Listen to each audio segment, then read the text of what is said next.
निर्वाचन पर नुआ ओडिशा सरकार गठन हेले एवं ओडिशा सरकार मान्यवर मुख्यमंत्री एवं मान्यवर दुई जन उपमुख्यमंत्री दिल्ली गस्तर जाइछंती। मान्यवर प्रधानमंत्री को भेटिछंती, अन्यान्य केंद्रीय नेतृत्व को भेटिछंती, माननीय राष्ट्रपति महोदय को भेटिछंती एवं एटी कही करी जाइछंती जे विकसित ओडिशा संपर्क रे सेमाने आलोचना करिवे। तेणु ओडिशावासी आज बोधे दिल्ली प्रत्यावर्तन करेंगे ओडिशार नेतृमंडली मान्यवर मुख्यमंत्री एवं दुई जन मान्यवर उपमुख्यमंत्री। तेणु ओडिशावासी चातक भले अनै रही विकसित ओडिशा पई मान्यवर प्रधानमंत्री सहित राष्ट्रपति सहित एवं केंद्रीय अन्यान्य मंत्री एवं नेतृमंडली सहित ओडिशार नेता मान कौन आलोचना कले एवं ओडिशा पाई कौन प्रतिश्रुति नहीं फेरुछंती सेटा जानिबा पई ओडिशावासी आज आग्रह सहित अपेक्षा करिछंती। विकसित ओडिशा गठन करने हेले ओडिशार अर्थनीति को आहरी समृद्ध करने पड़ो। 24 वर्ष काल नवीन बाबू नेतृत्व में ओडिशा आर्थिक दिगरे मध्य अनेक विकास लाभ करिछि, विकसित होइछि। आम आशा करुचु जे जेहेतु वर्तमान डबल इंजिन सरकार कहा जाउथला एवं डबल इंजिन सरकार हला। ओडिशा रे भी भारतीय जनता पार्टी सरकार, दिल्ली रे भी भारतीय जनता पार्टी सरकार। तेणु विकसित ओडिशा पई जहाँ जहाँ आवश्यक से सबू केंद्र सरकार ओडिशा सरकार का परामर्श क्रमे ग्रहण करेंगे, ये आशा ओडिशावासी करिसंती। आमे बहुत दिन ओडिशार अर्थनीतिर विकास पई ओडिशा एक खनि अंचल, खनि प्राधान्य प्रदेश ओडिशा, बिहार झारखंड भलिया एवं कोयला होची आमर खनिज पदार्थ।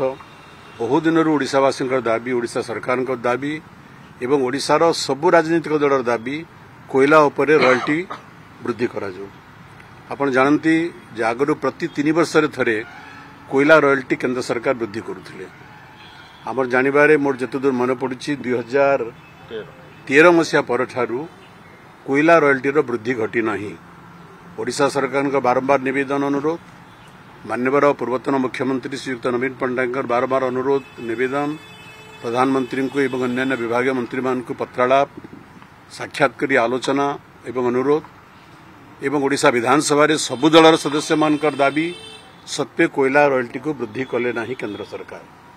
आम आशा करुछु विकसित ओडिशा गठन पई जो अर्थर आवश्यकता हबो, कोयला रॉयल्टी वृद्धि कले अनेक परिमाण से आशा पूरण हबो एवं आमर पूर्ण विश्वास ओडिशावासी आशा विश्वास जे आमर नूतन मान्यवर मुख्यमंत्री एवं दुई जन उपमुख्यमंत्री ओडिशा सरकार तरफ ओडिशावासी तरफ दिल्ली रे आलोचना करी निश्चय आसीथिबे एवं आमे एक शुभ संवाद अपेक्षा अच्छु कोयला रॉयल्टी विषय रे।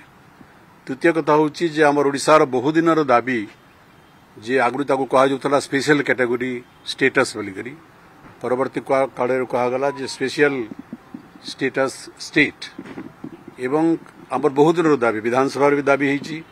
ओडिशा रे सबु दलर लोक दाबी करिसंती, भारतीय जनता पार्टी मध्य दाबी करिसंती एवं एटा ओडिशा जनसाधारण बहु दिन दाबी, ओडिशा विधानसभा दाबी, ओडिशा सरकार दाबी। मान्यवर पूर्वतन मुख्यमंत्री श्री नवीन पट्टनायक बारंबार ए संपर्क केंद्र सहित आलोचना करिसंती।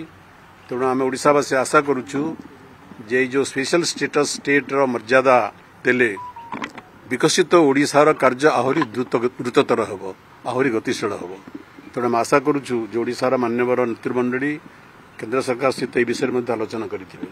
आज ओडिशावासी आशा रखिछंती जे मान्यवर मुख्यमंत्री, मान्यवर दुई जन उपमुख्यमंत्री ओडिशावासी तरफ ओडिशा सरकार तरफ ए संपर्क में निश्चय दाबी उपस्थापन करिथिबे एवं किछि आशाजनक उत्तर निष्पत्ति नहीं करि फेरिथिबे।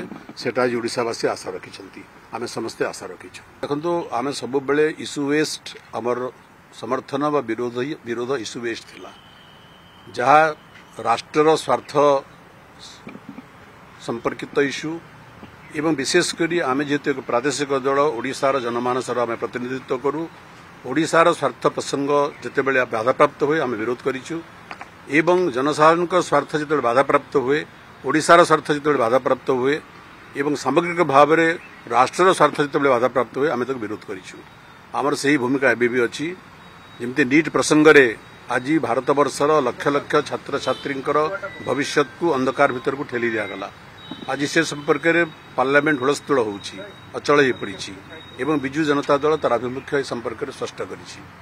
तेणु आगामी दिन मानक भी जितेबले ओडिशार स्वार्थ व्याहत हेब, सामग्रिक भाव में भारतवासी स्वार्थ व्याहत हेब, संविधान मर्यादार उल्लंघन करा जिवो एवं ताको आमे विरोध अतीत भी करिछु, वर्तमान भी करिबु, भविष्य में भी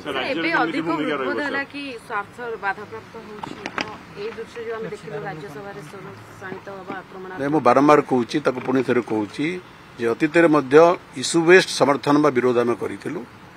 जितेबले कौन जनसाधारण स्वार्थ व्याहत होबार आम अनुभव करूँ, आम विरोध करूँ।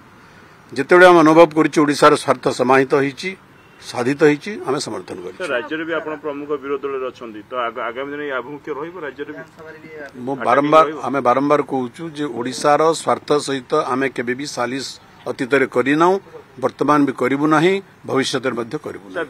विमान बंदर घरोकरण नहीं गोटे उठूला प्रश्न काली संजय दास गोटे प्रेस रिलीज जारी करते, तो आगामी दिन बीजेडी आभिमुख्य कौन रही से संपर्क सरकार जो चूड़ांत निष्पत्ति नेबे बीजेपी तार आभिमुख्य स्पष्ट कर। मुख्य शासन सचिव आहूजा नियुक्ति पाइले काली सरकार प्रियोरेटिव सेटा क्या सरकार तंकर मुख्य शासन सचिव करेंगे, दैट इज प्रियोरेटिव। ओडियार अस्मिता कथा कहूथिले किंतु अण ओडिया को 38 वर्ष पर अण ओडिया मुख्य शासन सचिव हेले। आपण आउ किछि दिन अपेक्षा करंतु।